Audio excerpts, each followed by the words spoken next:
오늘 본문은 마가복음 10장 46절에서 52절까지 말씀을 함께 포함하고 있습니다. 수많은 사람들이 운명에 매여 살고 환경에 매여 삽니다. 여러분, 어떻게 하면 우리가 운명에서 벗어날 수가 있을까요? 도대체 이 운명이라는 게 뭔가? 국어사전에 보면 운명은 인간을 포함한 모든 것을 지배하는 초인간적인 힘이다. 그것에 의해서 이미 정해져 있는 목숨이나 처지, 상황을 운명이다, 이렇게 말합니다. 그러니까 운명은 내 논리가 아니고 어떤 결정된 노선이 있다, 이걸 이야기를 하고 있는 것이지요. 나도 모르는 사이에 내가 사는 것이 결정되어진 것이 바로 운명이라는 존재입니다. 내가 결정됐기 때문에 어떻게 바꿀 수 없는 것, 그렇게 생각하고 있습니다. 내가 가난하고 싶어서 가난한 것도 아니고, 내가 병들고 싶어서 병드는 게 아니고, 운명이 그렇게 타고났기 때문에 그렇다, 그렇게 생각을 하고 있습니다. 어떤 한 여인이 신앙 상담을 하러 왔습니다. 너무 사는 게 힘들다고 하면서 왔어요. 왜 그러냐 그래 물어봤더니 남자는 전부 아버지 같은 줄만 알았대요. 남자에 대해서 상당히 부정적인 생각이 많았는데, 아버지가 알코올 중독자였고 또 어느 폭력과 손찌검도 하고, 그게 너무너무 싫어서 절대로 술 먹는 남자는 안 만나겠다, 그렇게 생각을 하고 한 남자를 만났는데 진짜 술을 안 먹더래요. 그래서 결혼할 때까지 술을 안 먹고, 그래서 야, 이 남자가 맞는갑다, 그거 하나만 보고 결혼을 했어요. 웬걸 결혼했는데 1년 지나고 나니까 술을 먹기 시작하는데 더 많이 먹는 거예요. 아버지보다 더 많이 먹는 거예요. 희한한 것은 그때 아버지가 했던 모습을 그대로 재현하는 겁니다. 그게 너무너무 싫은 거예요. 도대체 이게 뭔가? 나는 그렇게 안 살고 싶은데 왜 저 인간을 만나서 내 인생이 이렇게 불행해지는가? 그런 오만 생각이 들면서 자기의 운명을 한탄하면서, 목사님, 나는 왜 이렇게 살아야 됩니까? 왜 하나님 나를 이렇게 살게 만드십니까? 이러면서 얘기를 하면서 상담을 하는 그런 얘기, 안타까운 얘기였습니다. 오늘 성경에도 보면 자기 운명에 이끌려서 살 수밖에 없는 그런 한 사람이 나옵니다. 이 사람은 바디메오라는 사람입니다. 바디메오라는 것은 디메오의 아들이라는 뜻인데, 디메오라는 뜻이 태어날 때부터 맹인, 이 뜻입니다. 그러니까 사실 바디메오가 자기 이름이라기는 애매합니다. 태어날 때부터 맹인으로 태어난 자의 아들, 이게 바디메오거든요. 그러니까 얼마나 안타깝습니까? 자기 운명에 의해서 살 수밖에 없고, 아버지처럼 어떤 다리 밑에서 깡통이나 들고 가서 구걸을 하고, 이렇게 한평생 살다가 또 갈 운명이 그렇게 정해져 있었습니다. 정말 희망이라는 것이 없고 행복이라는 것이 존재할 수가 없는 것이죠. 삶의 목적이 뭐가 있으며 무슨 의미가 있겠습니까? 그냥 못 죽어서 살아가는 그런 삶이었습니다. 그런데 어느 날 희한한 소식을 들은 거예요. 어떤 선지자가 일어났는데 그 사람은 사람을 고친다더라, 이런 얘기가 들리는 겁니다. 결정적으로 38년 된 병자가 또 거론한 이야기, 또 자기와 비슷한 맹인이 눈을 뜬 이야기, 중풍병자가 일어나는 이야기, 이런 수많은 이야기를 들으면서 이 바디메오가 뭐가 생겼냐면 꿈이 생겼어요. 나도 예수님을 만나면 좋겠다. 예수님을 만나서 나도 정상적인 사람처럼 그렇게 살아가면 좋겠다. 남들처럼 일도 하고 또 남들처럼 직장도 다니고 그렇게 이렇게 인생이 좀 바뀌었으면 좋겠다. 그런 생각과 꿈만 갖고 있었지 현실은 바뀌지 않았습니다. 그런데 어느 날 예수님이 자기가 살던 동네에 온다는 얘기를 들었습니다. 깜짝 놀랐지요. 전혀 일어날 것 같지 않은 일들이 일어난 겁니다. 46절에 보면 오늘 그 얘기가 나옵니다. 여리고에 예수님이 오시는데 허다한 무리들이 함께 왔다. 얼마나 많은 사람이 옆에 있었는지 알겠지요. 적어도 허다한 무리 하면 한 수백 명이 넘는다는 얘기가 되겠죠. 여리고 자체가 상업도시이기 때문에 사람이 많습니다. 이렇게 허다한 무리가 있는 가운데 바디메오가 예수님이 오신다는 그 길목에 거기에서 앉아 있는 거예요. 자, 보이진 않지만 귀는 잘 들립니다. 어떤 한 사람이 얘기합니다. 예수님이 오신다, 저기 선지자가 여기 오고 있다, 이 얘기 들었을 때에 바디메오가 뭐 했을까요? 그는 즉각 일어나서 소리를 질렀습니다. 다윗의 자손이여, 다윗의 자손이여. 그러나 사람들이 너무 많아서 그 소리가 묻혀서 들리지 않습니다. 그랬더니 그는 더 목청껏 외칩니다. 다윗의 자손이여, 나를 불쌍히 여기소서, 이러면서 소리를 외치는데 이 소리가 얼마나 컸던지 옆에 있는 사람이 야 시끄럽다 좀 조용히 해라. 너만 이제 나도 예수님 만나려고 왔는데 왜 이렇게 시끄럽게 하냐. 사람들이 계속 이렇게 막 그렇게 시끄럽게 한다고 그렇게 합니다. 자 보세요. 이 사람이 얼마나 힘들겠는지 옆에서 잠잠하라고 꾸짖어 가로되 이렇게 말합니다. 계속 야단을 쳤다는 얘기죠. 그런데도 다윗의 자손이요 이러면서 반복적으로 외치는 이 사람의 모습을 볼 수 있습니다. 자, 지금 이 사람은 모양새도 그렇죠. 또 그렇게 여러 가지 면에서 볼 때 다 예수님을 만나서 뭔가 자기 원하는 것을 얻으려고 하는 사람들이 대부분인데 이런 사람 틈에 끼어서 이 사람이 그렇게 외치고 있는 겁니다. 어떤 사람이 아니 저 인간은 자존심도 없나? 저렇게 욕을 얻어먹으면서도 뭘 저렇게 야단을 떨고 그러나? 그런 사람도 틀림없이 있었을 것 같아요. 자, 이런 상황 속에서 더 소리를 외치면 여기가 소동이 난 줄 알고 예수님이 오던 길을 다른 길로 갈 수도 있단 말이에요. 그러면 지금까지 자기가 기다리고 기대했던 모든 것이 물거품이 돼버리잖아요. 또 누군가가 예수님을 만나기 위해서 정말 자기 아들이 아파서 그렇게 기다린 사람도 있을 거라고요. 근데 예수님이 다른 길로 가버린다면 아마 이 바디메오에 대해서 얼마나 더 큰 원망을 하며 얼마나 더 화가 나서 어떤 폭력을 행할 수도 있는 그런 일들입니다. 그럼 여기서 우리가 왜 바디메오가 그렇게 주님에 대해서 소리 지르면서 그렇게 찾고 있느냐 하는 거예요. 이것은 그가 목숨을 걸고 예수님을 찾은 것이 분명한 이유가 있습니다. 자기가 살 수 있는 유일한 길은 예수님밖에 없다 이렇게 믿었기 때문에 그렇습니다. 그가 예수님을 만나야 내 인생이 풀린다는 그 간절함이 그 목소리 속에서 배어나오고 있었던 것이죠. 그러니까 아무 희망도 없고 대안도 없고 방법도 없이 살아가는 그에게 예수님은 내가 눈을 뜰 수 있는 유일한 사람이다 그렇게 생각한 겁니다. 어떤 안과 의사가 그렇게 얘기하더라고요. 이 바디메오 같은 기적은 지금은 안 일어납니다.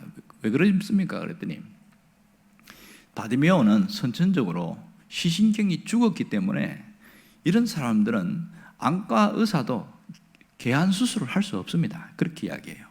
적어도 개안 수술을 하려고 하면 시신경이 살아있는 사람을 할 수 있다는 겁니다. 그런데 바디메오는 태어날 때부터 시신경이 죽었어요. 그러니 이 사람이 눈을 뜬다는 것은 정말 불가능 중에 더 불가능한 일이다 이렇게 얘기를 합니다. 그런데 놀라운 것은 우리가 잘 알고 있습니다. 이 바디메오가 예수님을 만나서 눈을 떴어요. 기가 막힌 일이죠. 그러니까 예수님이 가는 길을 멈추어서서 바디메오를 오라고 부릅니다. 그래서 누군가가 가서 야야 그만하니 그렇게 소리지 말고 일어나서 예수님 부른다 한번 가자 이렇게 해서 그렇게 예수님께로 뛰어가는 그런 모습을 봅니다. 자, 오늘 여기서 이 바디메오를 멈춰서 예수님이 부르는 목적이 뭐냐고요. 여기서 우리에게 놀라운 것을 이야기해 주고 있습니다. 누구든지 자기 문제가 해결되기를 원한다면 바디메오처럼 해봐라 그 얘기를 하고 있는 겁니다. 그러니까 이 기적을 원한다면 바디메오와 같은 열정, 바디메오와 같은 뜨거운 마음 이런 마음으로 움직이면 반드시 해결된다. 자신의 운명을 바꾸려고 하면 바디메오처럼 해봐라 이 얘기가 되는 것이지요. 정말 그는 거지에서 눈을 떴고 제자가 되어버렸어요. 완전히 정상적인 삶. 예수님을 만났을 때 BC와 AD 예수님 만나기 이전과 이후는 완전히 다른 삶이 되었습니다. 그러면 이 바디메오가 어떻게 자신의 운명을 바꾸게 됐을까요? 그 과정을 보면 놀랍습니다. 먼저 자신의 의식 세계를 바꾸고 나갔어요. 자신의 의식 세계를 완전히 바꿨습니다. 똑같이 예수님에 대한 이야기를 들었어요. 지금 여기 여리고에서는 바디메오만 있는 게 아니죠. 수많은 사람이 있습니다. 그리고 자기와 같은 처지에 있는 사람, 자기와 같이 맹인을 있는 사람이 아마도 작게는 몇 명에서 수십 명이 됐을 겁니다. 그런 상황이 있었는데 똑같이 얘기를 들었어요. 그런데 의식 세계를 바꾼 사람은 바디메오밖에 없다고 말할 수 있지요.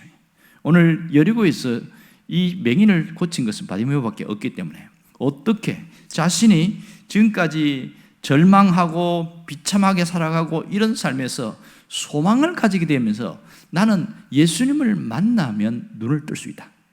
그런 말도 안 되는 소망을 가진 거죠. 만일 누군가에게 이 얘기를 했다면 이 바보 같은 생각하지 말라고, 그러면서 네가 네 운명에 따라 살아야지 무슨 눈을 뜬다는 말도 안 되는 소리를 하지 마라. 그래서 오히려 욕먹었을 거예요. 그럼 바디메오는 의식이 달랐어요. 예수님 만나면 달라진다. 두 번째, 그는 방해를 두려워하지 않았습니다. 방해를, 자기가 이렇게 있을 때에 그런 마음을 먹는다고 사람들이 비난해도 그것을 극복했어요. 또 예수님이 직접 여리고로 왔을 때에 예수님에게 소리를 질렀지만 한두 사람이 아니잖아요. 그런데도 얼마나 많이 방해를 했습니까? 잠잠하라, 꾸짖어서 그러는데 더 큰 소리 지르니까 더 잠잠하라고 그러겠죠. 그러면서 어느 폭력도 쓸 것이고 또 실제로 린치를 가해서 때리는 사람도 있었을 것이고, 그런 수많은 방해가 있었는데 그 방해를 이겨냈다는 사실입니다. 그리고 세 번째는 이 바디메오가 예수님 부른다는 소리를 듣고 겉옷을 버리고 갔습니다. 저 성경을 읽으면서 왜 겉옷을 버리고 왔을까?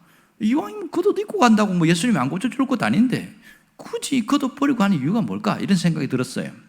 아마 누군가가 옆에서 야, 겉옷 왜 이 겉옷 떨어졌다, 가져가라, 그러면서 사람이 있었을 거예요. 그런데 그는 과감 없이 겉옷을 버리고 왔습니다.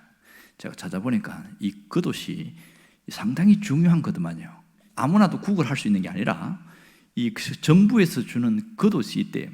그것을 딱 한 벌 주는데 그 겉옷이 있어야 구걸 허가가 된다는 겁니다. 그러니까 구걸 허가증이 바로 겉옷이라는 거예요. 그래서 깜짝 놀랐어요. 그러니까 바디메오에게는 겉옷은 자기 직장이에요. 겉옷을 버린다는 것은 직장을 버린다는 것과 똑같습니다. 뿐만 아니라 이것은 자기 재산 1호 목록인데, 겉옷은 비 올 때는 우비고 잠잘 때는 이불이고 그리고 나가 외출할 때는 외투입니다. 여러모로 겉옷은 많이 쓰입니다. 그만큼 겉옷이 중요한데도 던져버리고 가는 게 충격적이었습니다. 왜 그랬을까요? 예수님께 가는데 더 이상 자신이 옛날과 같은 삶을 살지 않겠다는 거예요. 인생을 바꾸려고 하면 이렇게 거추장스러운 거 던져버리고 가겠다. 예수님을 만나면 더 이상 겉옷이 필요 없다. 그것이 바디메오와 같은 믿음이었고 그것이 행동으로 나타난 것이죠. 저는 상당히 충격을 받았어요.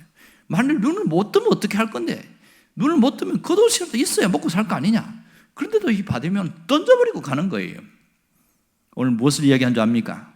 진짜 운명이 바뀌고 인생이 바뀌기를 원하면 이 바디메오처럼 해야 됩니다. 바디메오처럼 움직여야 주님이 역사하십니다. 이것이 바디메오가 갖고 있는 믿음이었습니다. 우리는 믿음이 있다고 그러는데 기적이 일어나지 않는 경우가 많습니다. 왜 그렇습니까? 그 믿음이 바디메오와 같은 행동적 믿음이 아니에요. 그냥 마음에 품고 있는 믿음인 경우가 굉장히 많습니다. 주님이 너희가 믿음이 있으면 이 산을 들어 바다에 던져지라 하면도 그대로 될 것이요, 그런 얘기를 한 적이 있거든요. 그러면 그 믿음이 뭐냐는 거예요. 움직이는 믿음이에요. 간절한 소원이 있고 믿음이 있는 사람은 반드시 움직이게 된다는 겁니다. 오늘 이 운명을 바꾸기를 원하고 자기 인생이 달라지기를 원하면 이런 움직이는 믿음, 명사형 믿음이 아니라 동사형 믿음이 있어야 된다. 이것을 이야기하고 있습니다. 겉옷을 버렸다는 것은 굉장히 중요한 일입니다. 옛 모습으로 돌아가지 않겠다는 거죠. 다시 과거로 가지 않겠다. 그런 마음이 여기 있는 것입니다. 사실 이 겉옷은 알고 봤더니 돈이 되더라고요. 옛날에 그런 일이 있을 때요, 너무 먹을 것이 없을 때는 겉옷을 전당포에 맡기고 얼마의 돈을 이렇게 얻어서 먹고 살고 뭐 그런 일이 또 있었답니다. 그래서 겉옷을 훔쳐가는 사람도 있고 실제로 강도가 빼앗아가는 일도 종종 생겼다. 그런 자료들이 있습니다. 그만큼 버리면 안 되는 것이 겉옷이었고 꼭 붙들고 있어야 됩니다. 예수님을 만나도 겉옷을 갖고 있어야 도움이 되는 건데 그것을 버렸다는 것은 굉장한 충격입니다. 이것은 믿음이 행동으로 나타난 결과라는 것을 알 수가 있습니다. 오늘 여기서 늘 강조하는 것은 문제가 해결되기를 원한다면 바디메오처럼 하라. 운명을 바꾸기를 원한다면 바디메오처럼 하라. 기적을 원한다면 바디메오처럼 하라. 그것을 우리에게 말씀해 주고 있습니다. 놀라운 것은 예수님 앞에 갔을 때에 주님이 묻습니다. 뻔히 알면서도 물어요. 너에게 무엇을 해주기를 원하느냐? 그랬더니 주여 보기를 원하나이다. 자기의 소원을 정확하게 이야기합니다. 주여 보기를 원하나이다. 그래서 분명한 자기의 소원을 아뢰고, 그리고 그의 삶이 이미 눈을 뜨기 전부터 마음이 바뀌었잖아요. 의식 세계가 바뀌었으니까 삶도 바뀌게 되어집니다. 사람이 바뀌는 것은 생각부터 달라져야 됩니다. 이미 이루기 전부터 마음의 생각이 달라지고 기도가 달라지고, 그럴 때에 바뀌었을 때에 그는 다른 삶을 살아가게 되어집니다. 오늘 여러분들이 이런 믿음이 있기를 원합니다. 행동적 믿음, 움직이는 믿음, 기적을 일으키는 그 믿음이 여러분의 있기를 주의 이름으로 축원합니다. 기도하겠습니다.